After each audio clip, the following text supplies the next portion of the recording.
foundation of human understanding teaches an observation exercise, often called meditation, which permits you to become objective toward your problems and allows your heartaches, bad habits, fears, and anxieties to be completely eliminated from your life without effort on your part. Until you've begun to practice this exercise, much of what you hear on the following program may be shocking and upsetting to you. But if you will listen calmly and with an open mind, you may discover the key to the peace of mind and joy for which you've been searching all of your life. And now, from the foundation of human understanding, here is Roy Masters. It's time for Advice Line. Call now at 800-866-8883. That's 800-866-8883. Here's your host, Roy Masters. Hello, here I am again. This is Roy Masters speaking. Welcome once again to the program, How Your Mind Can Keep You Well. We'll take our first call from Northern California. I'm a long-time listener, and I have your man-woman tapes. Yes. I have a problem. I have a relationship with a woman, and she's making her sexual satisfaction the center of the relationship. Well, sounds like that's just what the doctor ordered for your ego. Well, I mean, most men wouldn't complain about that. I know, but I'm trying not to be a user. I like her to stop using me. I think it's well, then don't fall for it then. Pardon me? Stop falling for it. Stop being an opportunist. Well, Can't you resist the... Somebody else. Pardon? If I don't participate, she'll just find somebody else. Well, yeah, first of all, are you married? No. Well, then let her go find somebody else.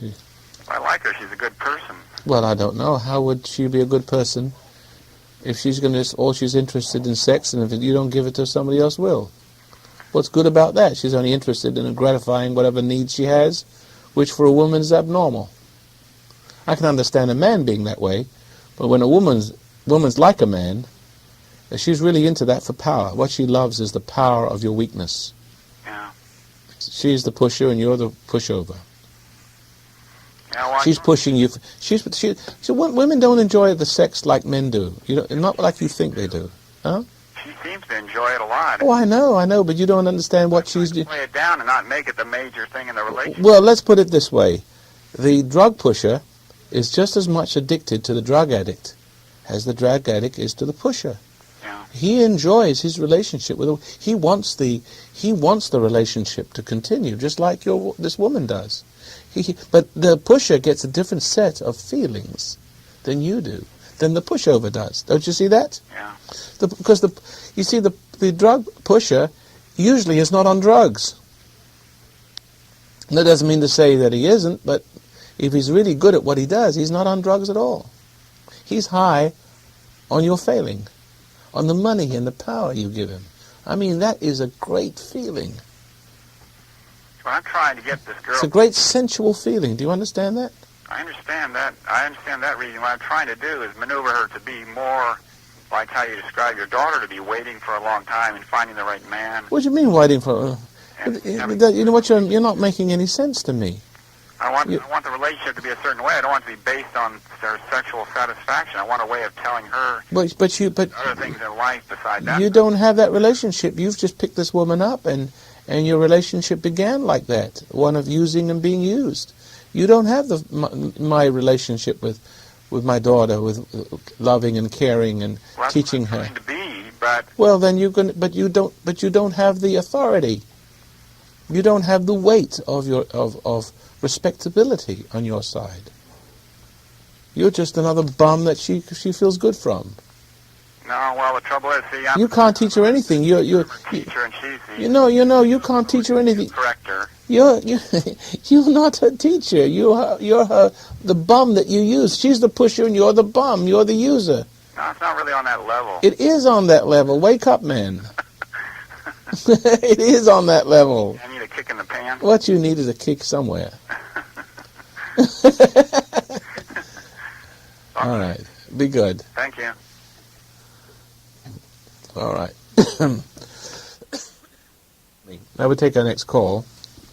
That line from San Francisco that I picked up accidentally. Hello. Hi, Roy. Hi, what can we do for you? The situation is I came to the Easter seminar, and but before that I was in a drug program.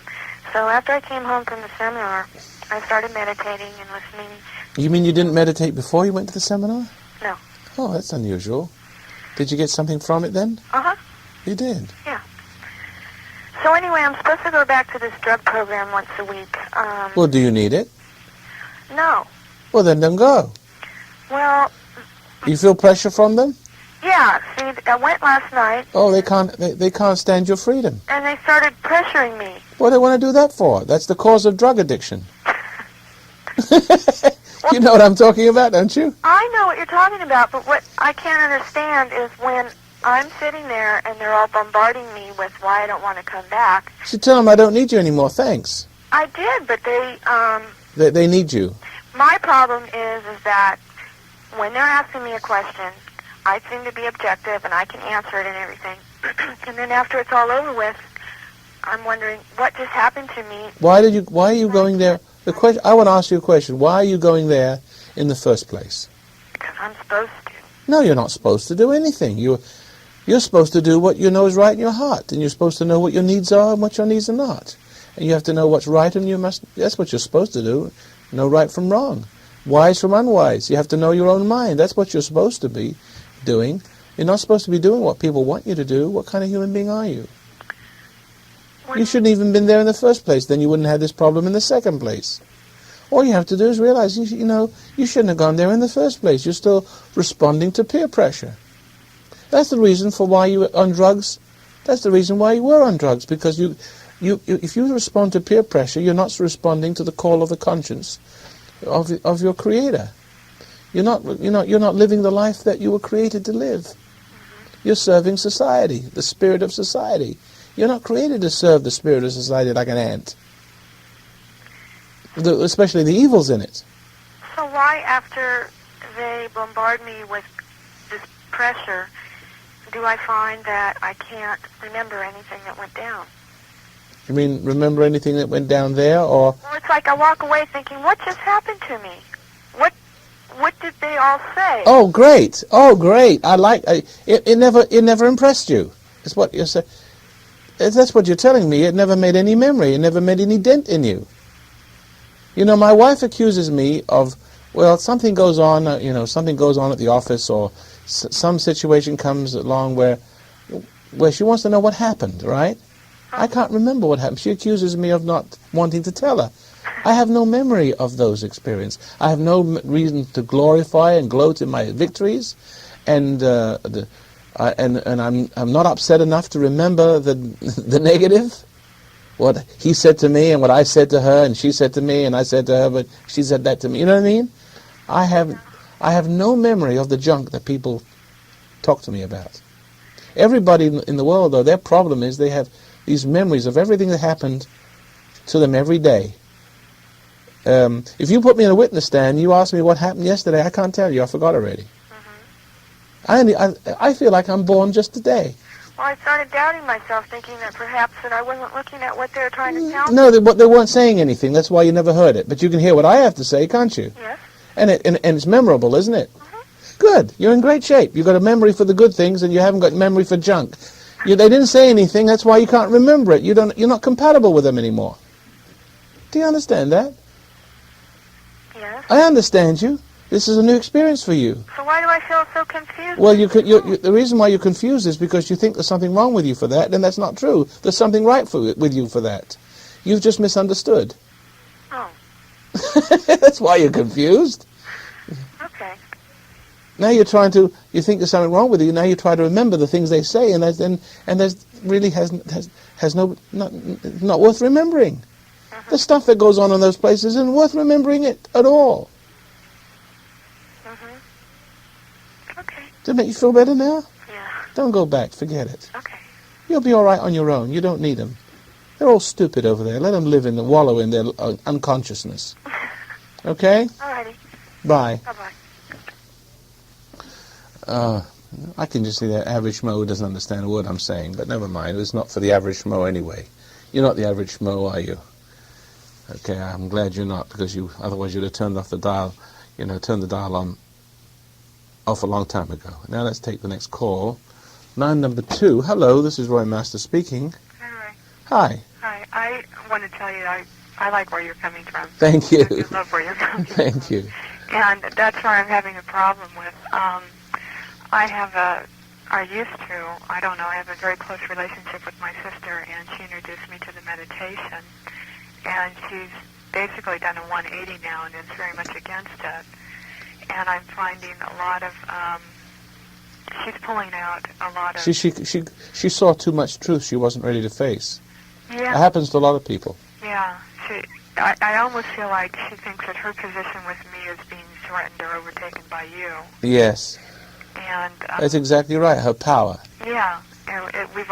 She's always been dominant, and I've been submissive. And yes, well, it's about time that happened. Yeah. Don't you agree?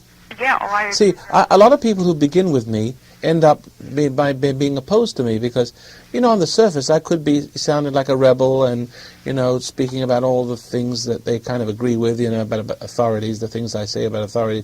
So they start to root for me, and then they start to meditate.